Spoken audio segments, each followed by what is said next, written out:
Assalamualaikum warahmatullahi wabarakatuh. Pertama, saya ucapkan terima kasih kepada teman-teman yang udah pantau channel ini, yang sudah subscribe, yang sudah komen. Kali ini di episode kedua, saya akan menceritakan pengalaman nyata, kisah-kisah yang dialami oleh teman-teman saya yang ada di kantor. Kebetulan saya juga akan menceritakan pengalaman saya pribadi, yaitu tentang kejadian di tahun 2009 pada saat kegiatan perkemahan di wilayah Kuningan. Kejadian ini dialami oleh banyak orang, karena pada saat itu selain saya juga banyak sekali teman-teman yang terlibat aktif dalam kegiatan itu, termasuk juga sahabat-sahabat saya yang mungkin sekarang sedang menonton. Mereka juga ikut terlibat dan juga ikut merasakan bagaimana ngerinya pengalaman pada saat itu. Mohon maaf kalau ada suara-suara lain yang mengganggu, karena saya posisi memang bukan di rumah, tapi karena ada kesempatan saya ceritakan tentang pengalaman pribadi saya seperti saat sekarang ini. Teman-teman semua, kisah ini memang sudah lama terjadi. Di tahun 2009 berarti sudah hampir 11 tahun yang lalu. Tapi saya masih ingat betul kejadiannya seperti apa. Dan juga banyak teman-teman yang bercerita juga ke saya dari sudut pandang mereka tentang kejadian pada saat itu. Waktu itu kami sekitar bulan September tahun 2009, kalau tidak salah, itu berencana mengadakan kegiatan perkemahan di wilayah Kuningan. Mungkin kalian tahu tempatnya. Di situ ada salah satu bumi perkemahan yang berada di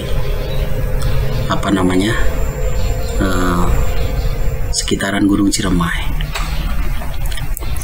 Memang tempat itu adalah objek wisata, tempat yang memang digunakan selain untuk bumi perkemahan juga untuk kunjungan turis lokal, menikmati pemandangan alam yang menurut saya cukup luar biasa ya, cukup indah.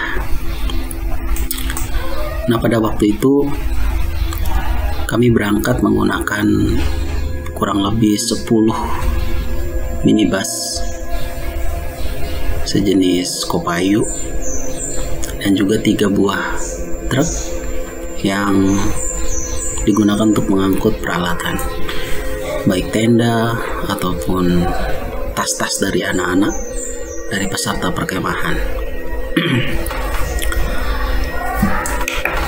Kita berangkat sekitar pukul 2 siang.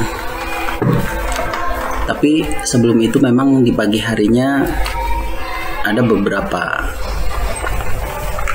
pembina dan pelatih ya, dari ekstrakurikuler atau dari para pembantu pembina yang sudah duluan dengan menggunakan 1 buah truk yang tugas mereka adalah di sana untuk menyiapkan tempat dan membikinkan tenda atau mengkapling tenda, sehingga peserta begitu datang sudah siap untuk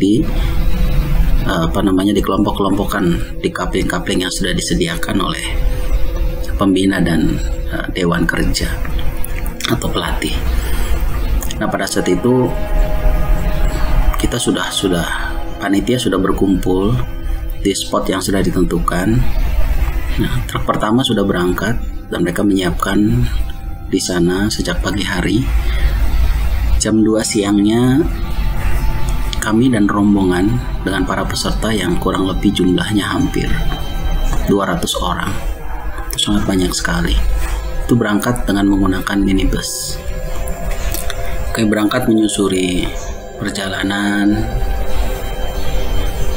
Semua peserta terlihat cukup senang karena memang kegiatan perkemahan ini salah satu kegiatan yang kami semua tunggu setiap tahunnya. Karena memang di situ banyak sekali akan terjadi kenangan-kenangan indah gitu kan.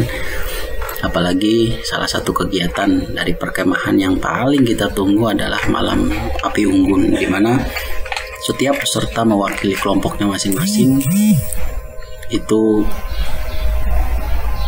melakukan atau mengadakan pentas seni begitu, menampilkan karya seni mereka yang terbaik. Jam 2 mobil berangkat beriringan.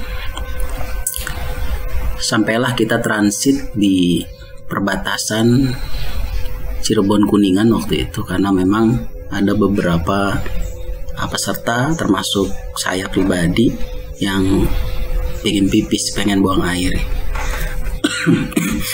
Akhirnya bis berhenti di pinggiran jalan di samping sebuah toko ya kan, ada di situ juga musola. Kami bergantian untuk buang air, untuk pipis dan sekedar merokok dan minum-minum gitu. Ada yang makan-makan juga sih.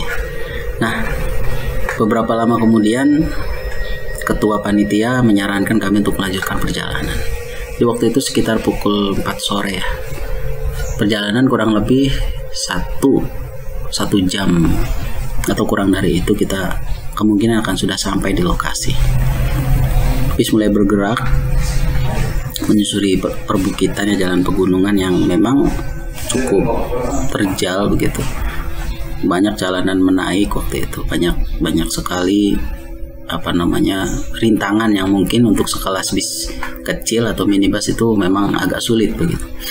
Ya, mereka harus pakai persenelan gigi 1 untuk bisa menanjak gitu kan.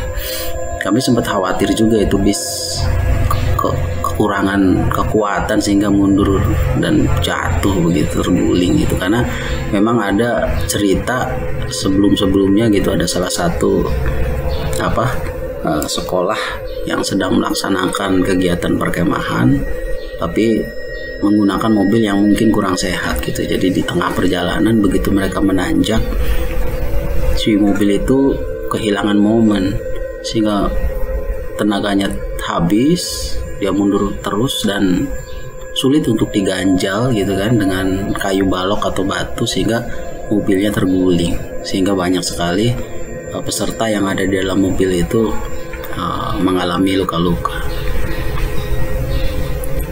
Nah, kita sudah berjalan gitu kan, sekitar 4:30 sore kita sudah mulai memasuki wilayah Buper gitu, pegunungan. Udara sudah mulai terasa dingin gitu karena kita berasal dari daerah pantai yang biasa hawanya panas gitu kan, sampai malam juga keringetan. Tapi 4:30 sore kita berada di situ, udah hawa dingin udah mulai terasa. Ya, sebagai salah satu panitia kita juga memikirkan gitu, peserta juga membawa jaket atau memang kita sudah kasih tahu mereka untuk membawa perlengkapan yang memadai gitu kan, ada selimut, ada jaket dan lain sebagainya. Tapi ada saja peserta yang mungkin kelupaan membawa peralatan itu. Jadi kami cek satu bis ya, kebetulan saya di salah satu bis. Alhamdulillah dari semua peserta sepertinya tidak ada masalah untuk peralatan. Kami lanjutkan tanpa ada kendala, sampailah sekitar pukul 5 sore, jam 5 kurang gitu ya, kurang beberapa menit kita sudah nyampe dan mobil berhenti di parkiran, dan kebetulan parkirannya itu tidak jauh dari lokasi di mana kita harus membangun tenda.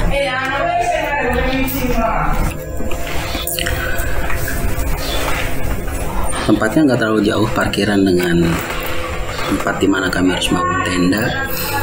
Semua panitia dan peserta turun dari bis gitu kan secara bergiliran. Peserta dikumpulkan di lapangan, sedangkan panitia juga menuju ke posko. Karena posko itu ada 2 gitu, ada yang letaknya di tengah-tengah, ada yang letaknya agak ke belakang itu ke atas gitu. Nah, Setelah peserta dikumpulkan, kita bagi kelompok berdasarkan ekstrakurikuler masing-masing gitu kan. Nah, di salah satu peserta itu ada mantan pacar saya gitu kan, ada istri saya yang sekarang. Nah, waktu itu kebetulan dia adalah salah satu peserta perkemahan sebagai dewan kerja. Setelah dikumpulkan, semua panitia ke posko, membangun tenda panitia, kemudian menyiapkan ada beberapa panitia yang perempuan menyiapkan masakan begitu kan untuk makan sore pada saat itu. Peserta kemudian diberikan perintah untuk membangun tendanya masing-masing. Jadi mereka dibantu dengan kakak-kakak pelatih, mereka membangun tenda gitu kan sampai kurang lebih jam 5:30 ya. 5:30 mereka sudah selesai semua, tenda sudah terbangun. Kami cek ya kan, kami berkeliling ke setiap kapling-kapling kompleks tenda tersebut gitu kan, memastikan kalau mereka semua aman, mereka semua tidak ada yang tertinggal peralatannya dan lain sebagainya, tidak ada yang sakit juga, semuanya aman. Setelah itu kami bersiap-siap untuk makan sore. Tepat sebelum azan maghrib, makanan sudah siap begitu kan. Semua peserta bergiliran berbaris gitu kan, membawa peralatan makan masing-masing untuk menerima makanan dari panitia. Mereka makan di dalam tenda, ada yang di luar gitu. Kami senang waktu itu, kami bahagia gitu kan, kami having fun karena bisa bercengkrama di alam terbuka begitu. Suasananya sungguh sangat menyenangkan. Ketika azan maghrib berkumandang sekitar jam 6 lebih gitu kan, karena posisinya tenda kita itu di gak jauh dari tenda itu ada masjid gitu kan. Nah, masjid itu adalah salah satu masjid yang memang diperuntukkan untuk peserta perkemahan. Beberapa siswa gitu kan secara bergantian menuju ke kamar mandi untuk mandi, kemudian ganti baju dan sholat.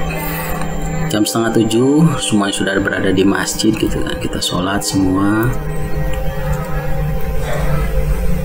Dan setelah sholat gitu kita mengadakan perlombaan waktu itu ya.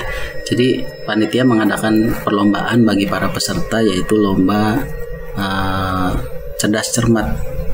Ya, kita cerdas cermatnya berkaitan dengan pendidikan agama waktu itu. Sampai malam dan kegiatan-kegiatan dilakukan sesuai jadwal begitu, tidak ada masalah, tidak ada kendala.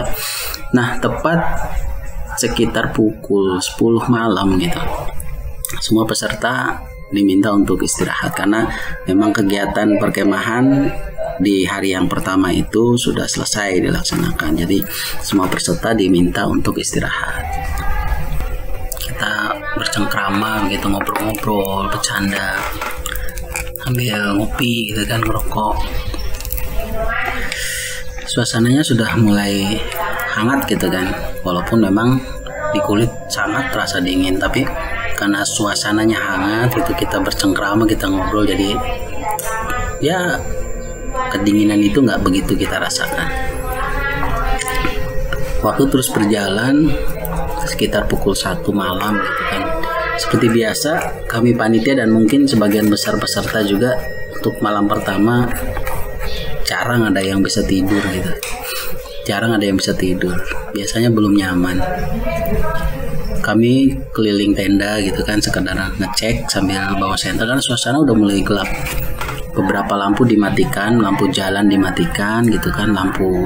Jadi di kanan kiri tenda itu di tengah-tengahnya itu ada jalur, ada jalan, dan itu ada lampu tenda gitu, lampu lampu jalan gitu yang menerangi tenda.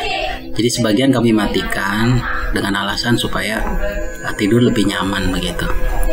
Tapi memang ada juga yang memang dari sana aja udah mati. Nah, kami berkeliling tenda, kami memeriksa jangan sampai terjadi sesuatu yang nggak diinginkan gitu kan. Kita suruh kalau ada yang masih bercanda di dalam tenda, kita suruh tidur. Dan Dan itu berlangsung beberapa menit ya.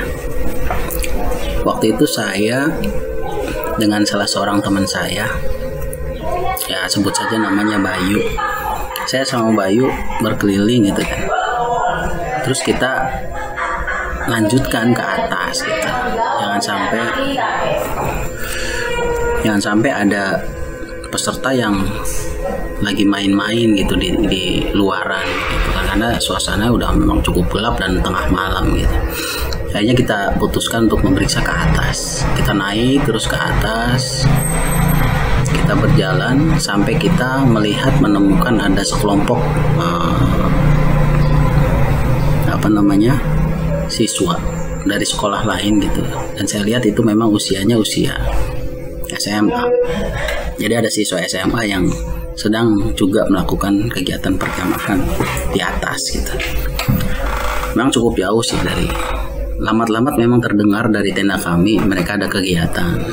Ketika kita ke sana kita beberapa kali juga menyapa ya kan, karena sesama peserta gitu kan, kita menyapa mereka dan mereka menyapa balik ke kita. Malam itu memang nggak ada kejadian yang spesial gitu ya. Cuman memang suasananya agak kurang nyaman, apalagi begitu kita turun dari atas melihat ke arah kanan itu, jadi semacam ada taman bermain seperti seperti tamannya anak TK gitu, ada banyak wahana permainan, ada outbound dan seterusnya, tapi itu di atas. Jadi di atas kami gitu ada taman begitu. Nah, suasananya sangat gelap. Kita cuma bisa lihat ayunan gitu kan, samar-samar terlihat jungkat-jungkit dan lain sebagainya. Dan itu memang membuat suasana agak sedikit seram gitu kan, apalagi itu di tengah hutan. Meskipun tempatnya memang didesain untuk objek wisata, tapi tetap aja di situ hutan liar begitu. Nah, kita turun. Kita merencanakan dengan teman-teman lain bahwa besok kegiatan dimulai pagi hari, senam, kemudian dilanjutkan dengan hiking ya, menelusuri perjalanan gitu kan di tengah-tengah hutan gitu. Kemudian sorenya kita persiapan api unggun, karena di malam kedua itu adalah malam terakhir, karena kita cuma 2 malam 3 hari gitu. Nah, kita desain itu semua sampai bagaimana nanti teknis pelaksanaan untuk api unggun dan lain sebagainya. Besoknya kita melaksanakan hiking, dan sebagian pelatih itu sebelum hiking itu menentukan treknya terlebih dahulu. Jadi mereka berjalan duluan gitu, menentukan trek dan pos pos dari hiking gitu kan. Ada beberapa pos gitu yang harus dilalui oleh para peserta. Masalah muncul ketika sore hari kita melaksanakan persiapan api unggun. Itu sudah selesai gitu, kita udah hiking, kita udah makan siang dan kegiatan-kegiatan lain. Sore hari kita menyiapkan api unggun gitu kan, karena malam sekitar jam 8 kita harus sudah melaksanakan kegiatan api unggun. Kita mengumpulkan kayu bakar yang dibawa siswa gitu. Ternyata kayu bakar itu sedikit, jadi jumlahnya nggak mencukupi. Kalaupun dibakar gitu, api unggun itu hanya bertahan paling beberapa menit gitu, sehingga kami memutuskan untuk mencari kayu bakar. Kami perintahkan kepada beberapa peserta dan juga pelatih untuk mencari kayu bakar di sekitar bumi perkemahan. Tapi kami tentukan kayu bakar itu tidak boleh merusak tanaman. Jadi ambil saja kayu yang sudah kering dan terjatuh gitu kan, yang sudah tumbang, bukan kita merusak pohon untuk dijadikan kayu bakar. Nah, pada waktu itu setelah kita instruksikan kepada teman-teman semua untuk mencari kayu bakar, mereka segera akan melaksanakan tugas karena memang perintah itu kalau di ekskul itu harus dilaksanakan. Mereka berpencar mencari kayu bakar dan satu persatu mereka kembali dengan membawa kayu bakar. Nah, ada salah satu kelompok yang sekitar pukul 5 sore gitu ya, itu pulang membawa balok kayu gitu kan. Jadi bukan kayu bakar, kayu kering, tapi yang mereka bawa itu kayu balok gitu. Ukurannya agak panjang sekitar 1 meter gitu kan, tapi tebal gitu. Sekitar tebalnya 15 sentian gitu kan. Mereka gotong gitu, digotong berbarengan, si kayu balok itu dibawa ke tempat api unggun. Waktu itu kami nggak ngeh ya, kita nggak memperhatikan, hanya tahu aja oh ini ada kayu balok dari mana. Kami tanyakan gitu, dari atas katanya, dari oh ya sudah, yakin ini nggak ada yang punya kayu yang maksudnya memang kayu itu nggak digunakan buat tempat duduk atau apa, enggak katanya, ini ada di semak-semak dan seterusnya. Oke, waktu itu kami ya sudahlah, yang namanya kita lagi butuh kayu juga kan, lagian kayunya juga nggak bersih amat gitu. Kita bawa ke tempat api unggun. Kemudian waktu itu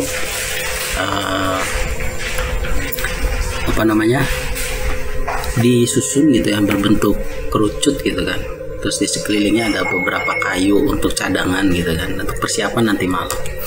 Nah, di tempat lain saya dengar dan ada yang cerita ke saya gitu, bahwa ada beberapa orang yang mereka itu adalah bagian dari kami, karena memang kegiatan malam itu masih panjang.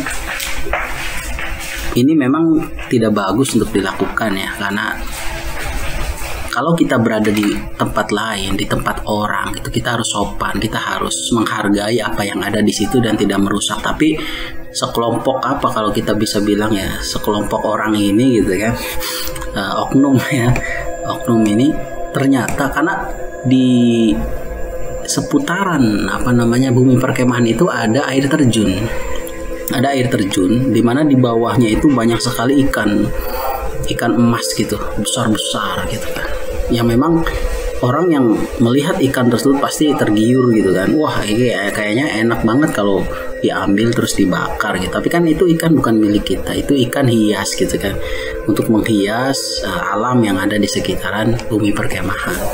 Jadi kalau kita mau mengunjungi air terjun itu memang harus melewati banyak anak tangga menuju ke bawah gitu kan. Dan itu melewati kolam-kolam yang isinya ratusan ikan, banyak sekali.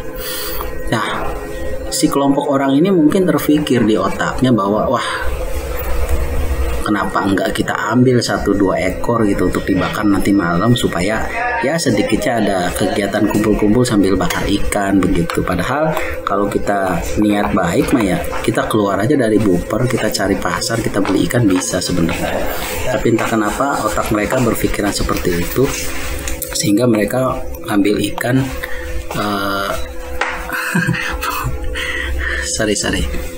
ngambil ikan beberapa ekor gitu untuk dibakar tanpa sepengetahuan yang lain. Ada salah satu saya biarin aja, karena memang yang ngambil itu cukup senior gitu dibanding saya, jadi saya diem gitu kan. Ya udahlah, tanggung jawab masing-masing aja gitu. Cuman saya khawatir karena ini kan alam liar gitu.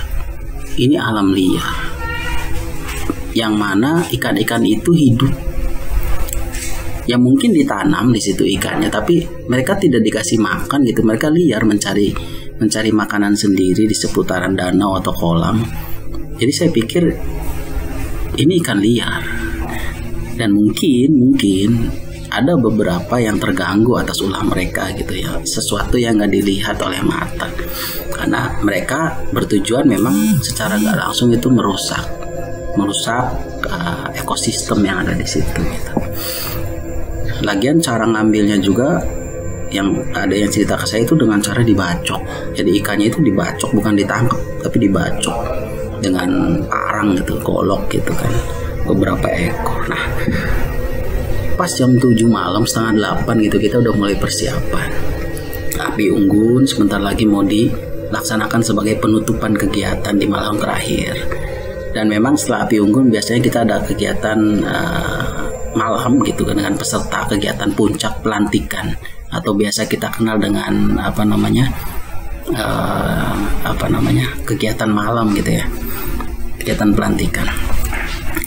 Nah, 7:30 begitu anak-anak mau disiapkan, itu salah satu peserta perempuan ini pingsan, kemudian teriak-teriak. Awalnya dia biasa aja gitu kan, tapi tiba-tiba dia jatuh pingsan dan kemudian dia teriak-teriak, jadi kayak semacam kesurupan begitu. Dia teriak-teriak meronta-ronta gitu. Akhirnya kami panitia kan kaget gitu ya, langsung turun, kita ambil dia ke posko, kita coba sadarkan dengan cara dipijit jempol kakinya, dengan cara tepuk-tepuk pipinya, kemudian kita bacakan beberapa doa-doa yang dengan harapan kami semoga dengan itu dia sadar lagi gitu. Ternyata enggak. Ternyata beberapa menit berlangsung dia tetap nggak sadar, itu matanya melotot gitu, melotot menantang. Bahkan ada salah seorang guru yang mencoba menyadarkan gitu, mungkin dia punya sedikit kelebihan, dia doa kemudian dia usapkan tangannya di muka, ternyata si perempuan itu, si peserta itu menantang gitu. Dia bilang, saya nggak takut sama kamu gitu, sambil matanya melotot, saya nggak takut sama kamu gitu. Akhirnya kami berpikir ini memang harus dipanggilkan gitu kan, orang pintar, tapi kami nggak tahu harus kemana menghubungi gitu kan, suasana udah malam gitu. Nah, selang berapa waktu, nggak lama dari itu, ternyata beberapa peserta lain berjatuhan dan kesurupan semua, teriak-teriak semua histeris gitu, teriak-teriak itu satu orang, kami bawa ke posko 1, 2, 3, 4 sampai terus gitu kan. Dari setiap tenda teriak lagi, tenda sebelah sana teriak lagi, sebelah sini teriak lagi, setiap tenda teriak gitu kan. Rata-rata memang perempuan, dan ada salah satu laki-laki, dan dia itu bukan peserta ya, dia pelatih gitu kan. Dia teriak-teriak juga, meronta gitu, dan saya lihat dia lagi dipegangin hampir 5 orang di atas gitu, di tenda bagian atas gitu, di bukit, sambil suaranya menggeram gitu kan, gitu kan. Wah, ternyata 5 orang ini menahan nggak kuat gitu, padahal memang badannya besar si cowoknya itu yang kesurupan, tapi ditahan oleh 5 orang, termasuk ada salah seorang guru yang menahan juga. Itu semacam tenaganya kalah gitu, nggak kuat. Dia teriak-teriak terus, akhirnya saya datengin kan, saya lari ke atas gitu sambil panik. Saya lihat ternyata memang dia lagi menggeram gitu, gitu. Wah, ditahan. Terus peserta lain terus berjatuhan sehingga kami koordinasikan dengan ketua panitia, ini gimana Pak? Ini udah nggak wajar gitu, karena yang kesurupan itu bukan hanya satu tapi terus, dan bukan satu tumbang terus berganti ke yang lain, tapi semuanya tumbang dan semuanya kesurupan massal gitu. Sehingga di posko sudah mulai penuh gitu, ada puluhan orang di posko yang kesurupan dan semuanya ditahan gitu. Hingga salah satu guru kami menyarankan, udah katanya semua yang kerasukan ini dibawa ke masjid begitu. Akhirnya kami lari ke ke penjaga gitu, pos penjaga. Saya lapor bahwa ini ada kejadian gitu kan. Terus kata saya bilang, saya minta izin untuk menggunakan masjid untuk menampung mereka gitu kan, dengan harapan karena masjid itu kan suasananya mungkin akan sedikit menolong mereka begitu, sehingga diizinkan dan kami memutuskan langsung membawa satu persatu ke masjid. Setelah masuk semua ke masjid, kami total itu hitung ya kan, dari mulai orang pertama gitu, itu ada 41 orang, kurang lebih 41 orang yang kerasukan bersama-sama. Berarti kan ada 41 jin gitu kan yang mengganggu mereka begitu. Tapi di otak saya, maka mungkin ini karena kecapean, mungkin histeris ini memang kebawa rasa takut dari temannya yang sudah kerasukan duluan gitu. Bisa jadi ini hanya sekedar paranoid gitu kan, ketakutan mereka sehingga mereka tidak sadarkan diri. Saya berpikir positif seperti itu. Tapi tetap aja kita mencoba menghubungi petugas gitu kan yang menjaga wilayah itu untuk dicarikan orang pintar, sehingga beberapa lama kemudian kami udah kewalahan, jatuh, bahkan seketika mereka sudah masuk ke masjid semua gitu kan, 41 orang itu, Nah, salah satu guru, salah satu panitia itu menyarankan kepada peserta yang lain untuk masuk ke tenda, untuk ngaji gitu kan, untuk membaca ayat-ayat suci.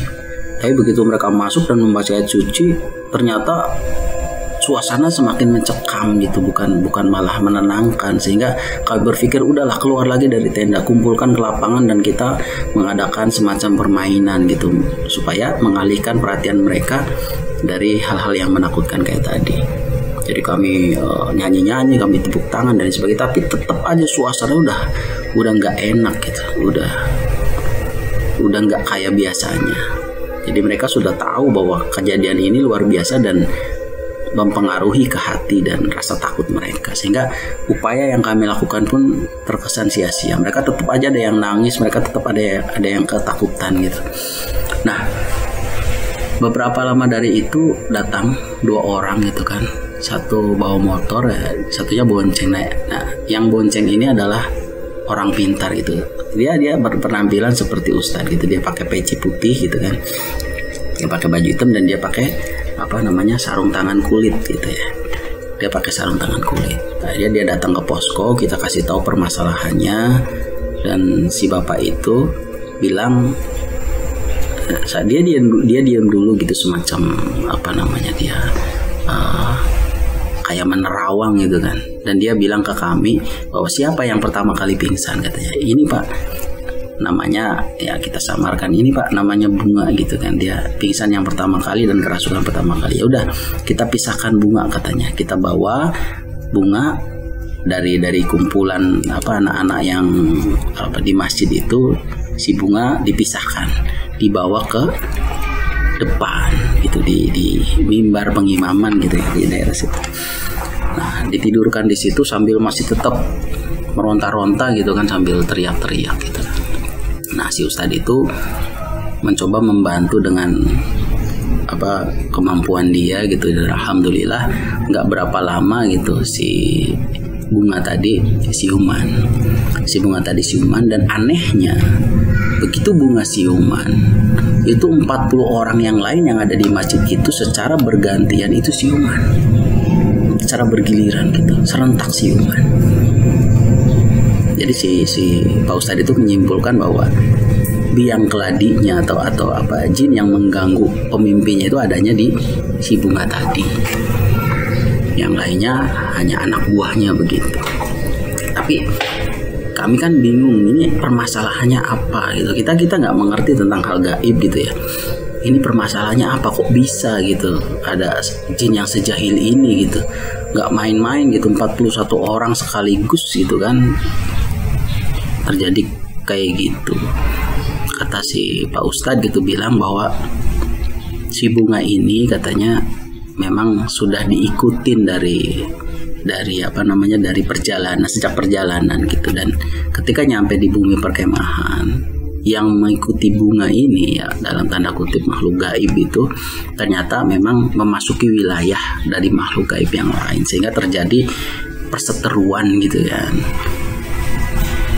Dan menurut cerita beliau gitu, bahwa pertarungan ini memang dahsyat gitu kan antar 2 jin ini, sehingga jin ini manggil anak buahnya dan merasuki hampir 1/4 dari jumlah peserta begitu. Nah, kami juga memang bingung.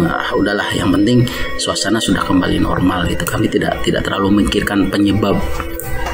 Tapi si Pak Ustadz juga bilang ini juga ada yang salah gitu dengan tingkah laku kita selama ada di sini. Mungkin kita pernah bicara nggak sopan, mungkin kita pernah berperilaku nggak sopan gitu kan. Nah, hal ini yang mungkin menurut saya dan kawan-kawan lebih masuk akal gitu. Artinya karena ketidaksopanan ini mungkin terjadi sesuatu yang menyinggung perasaan dari makhluk gaib yang ada di situ gitu kan, sehingga mereka membalas perlakuan kita dengan cara seperti tadi, merasuki puluhan orang yang ada di situ demi menunjukkan gitu kan eksistensi mereka bahwa kami itu ada gitu kan, kami itu ada di sini dan kamu jangan macam-macam di sini.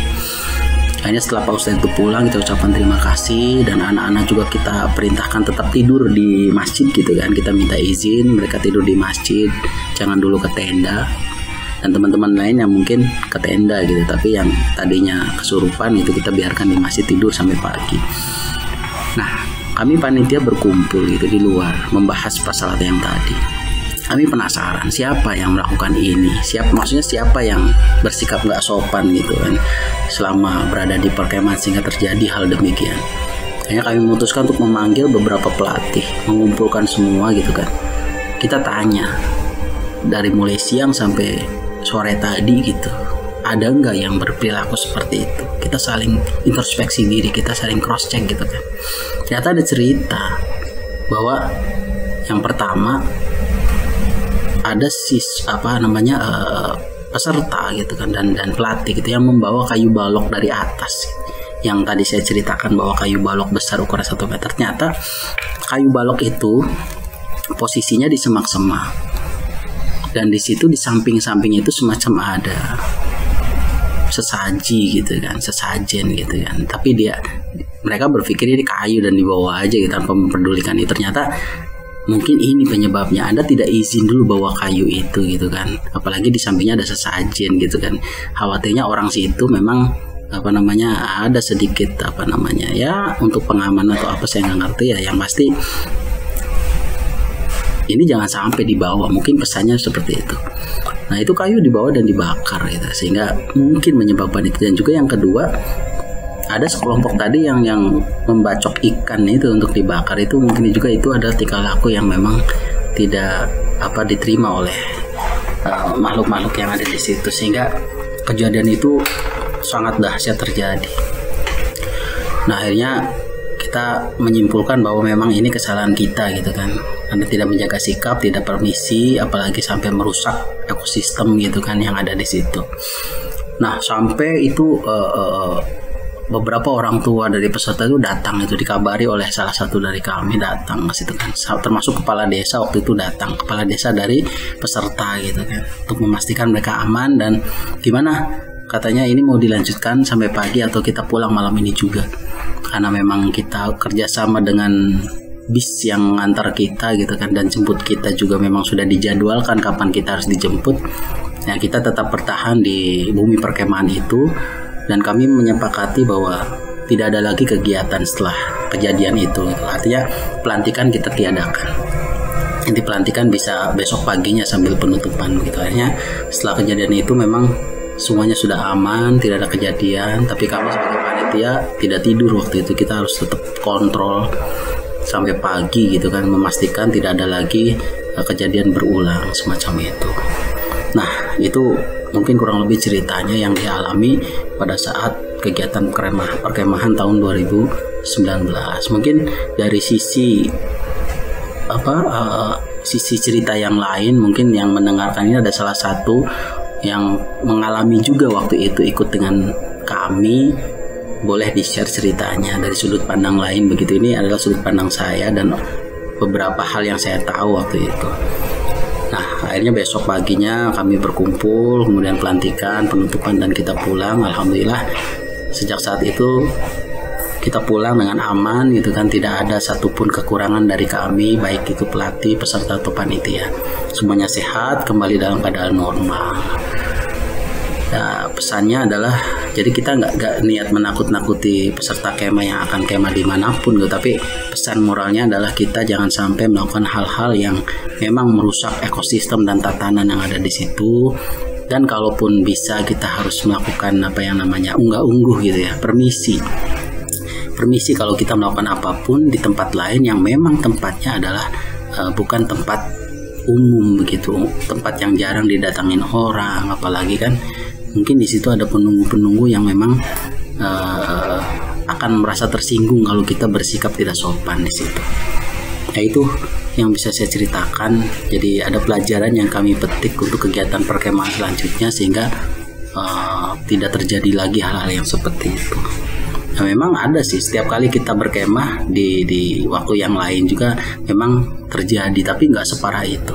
Kalaupun ada kesurupan 1-2 orang gitu kan, nah ini sampai 41 orang, memang luar biasa gitu kan. Ya, saya juga mengucapkan terima kasih kepada Pak Ustadz yang sudah menolong kami waktu itu ya. Kami lupa namanya, tapi Dia berada di daerah Kuningan dekat dengan Buper gitu. Sorry. Nah teman-teman, itu ceritanya bisa saya share pada kesempatan kali ini di episode yang kedua tentang kesurupan massal ya. Mudah-mudahan ke depan kami juga berharap nggak ada lagi hal yang kayak gini. Masih banyak cerita lain, masih banyak episode lain yang akan kami unggah di channel kami, Sungil The Myth gitu ya.